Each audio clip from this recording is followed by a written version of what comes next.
1997, Bellevue, Washington. Bigotry knows no boundaries, finds haven in every hue, resides within every race, and seethes like an infestation in the heart of both sexes. Being an American Indian, I've experienced my share. Being a white man, I'm not supposed to say anything about it. Being both, I'll be damned before I'll be silent. Yet silence is precisely what is expected of white men. You're white, you're male, you're guilty. Make penance like a white man. Listen to the lies and agree they are true. Hear the hate, embrace it as your due. On TV, a white female news anchor claims American white-bread bigotry against blacks should be obvious, given how blacks die younger than whites. She's half right. Black men die younger than whites. White men die younger than black women. White women live longer than all the rest. A half-truth is all a lie. Last year, the daughter of a friend was accused of shoplifting. The value of the item wasn't much. The act was a prank.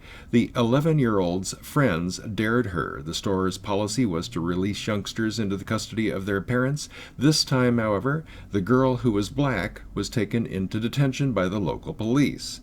The store manager wanted to press charges. When my friend, her mother, complained of racial discrimination, the police pointed out the store manager was Korean American. As if only whites are capable of anti-black bigotry. But bigotry knows no boundaries. 2 summers ago, a Korean American came to work. He spoke condescendingly of how he was on hiatus from law school, how little we all knew, how incompetent we all were, and how condescendingly we all acted toward him. He spoke thus to women and men, African Americans, European Americans, Japanese Americans, Mexican Americans, anyone not Korean American. Not all Korean Americans are bigots, but some are.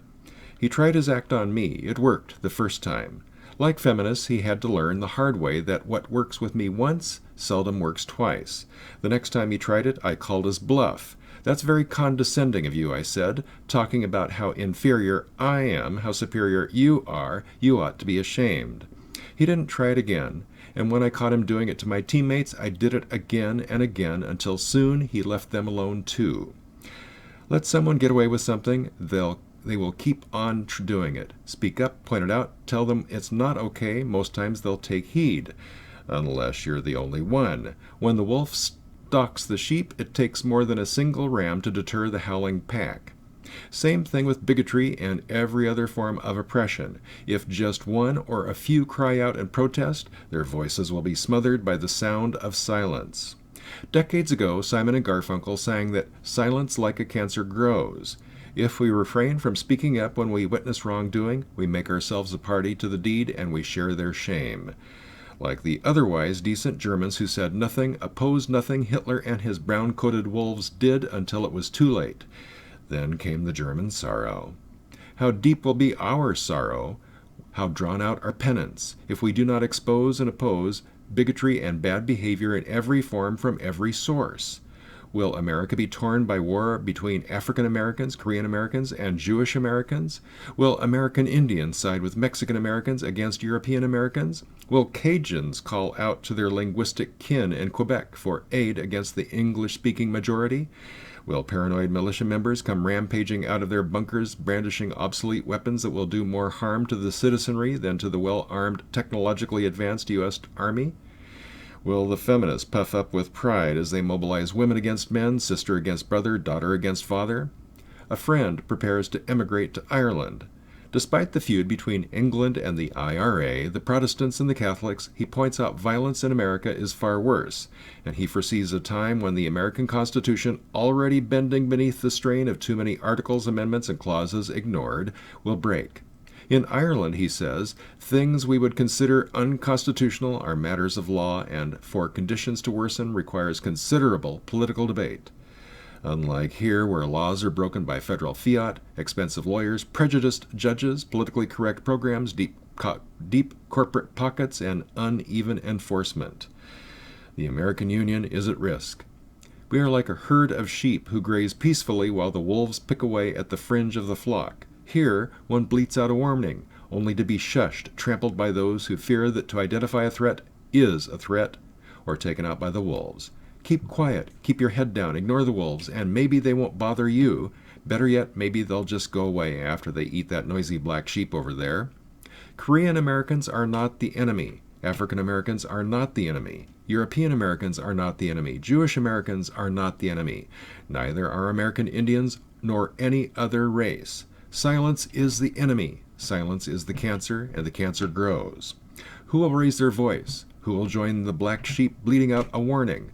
Who will be silent no longer? And what should they say? What should they do?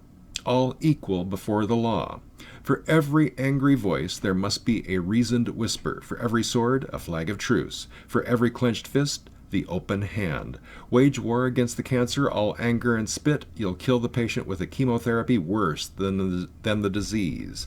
Gird yourself for battle with self-respect and dignity. Arm yourself with objectivity. Always be fair, just, and determined to do right, and you'll not often go wrong. The goal, same basic rights, same basic responsibilities, same basic respect for every citizen. For non-citizens, respect and the rights we accord them under law. Why? Because though we begin as individuals, we survive as members of the community and society at large. Pitting factions against one another is societal suicide. We depend on one another for our existence. In the end, there cannot be only one. 2015, Olympia, Washington. I'm fed up with race baiting. America has racists, but America is not racist. Some Republicans are racists, but most are not. Democrats of the progressive neoliberal kind presume that because I'm an American Indian, I must think and act a certain way, and that I must be a Democrat. That's racist. It presumes American Indians have no agency, and it's patronizing. Some police officers are racist, but most are not. What is racist is affirmative action. What is racist is the assumption that white and black women are superior to American Indian men. What is sexist is the assumption that women are inherently superior to men, just as it would be sexist to assume that men are inherently superior to women. Women and men are complementary. We have strengths and weaknesses that complement one another. That is a biological fact which feminists try to shriek out of existence. In a recent video, I think it was Stardust, who said that until we begin to discuss the innate differences between women and men and how those shape and direct feminism, we will make no progress against it. Yes, I think it was Stardust, and he was addressing that women are risk-averse relative to men. That's a very good point, and I agree. Anti-feminists in the mid to late 1990s did discuss this. We discussed the biological and psychological basis for this and other gender differences. What prompted these discussions were books by Deborah Tannen and Carol Gilligan, feminists. Evidently, during the 2000s, while I was serving as a tribal councilman, the discussions within the manosphere moved on to other subjects. So I'm glad Stardust is bringing it back to the fore. For future videos, I'll see if I can dig up old articles on the subject to help get the discussion going again. As for the race baiting, speaking as a man who has experienced white racism as an American Indian child, and then experienced black racism as a young man who is perceived by people who didn't know me to be a white man, I can say with some authority that most of the racism of which the race baiters complain about today is a load of crap. They're lying. Their goal is to incite hatred and violence. They're criminals, and all Americans of every race should loudly condemn them for it. That's all for now. Check out the other videos. Subscribe to the channel. For the Backlash at Backlash.com. My name is Rod Van Mecklin.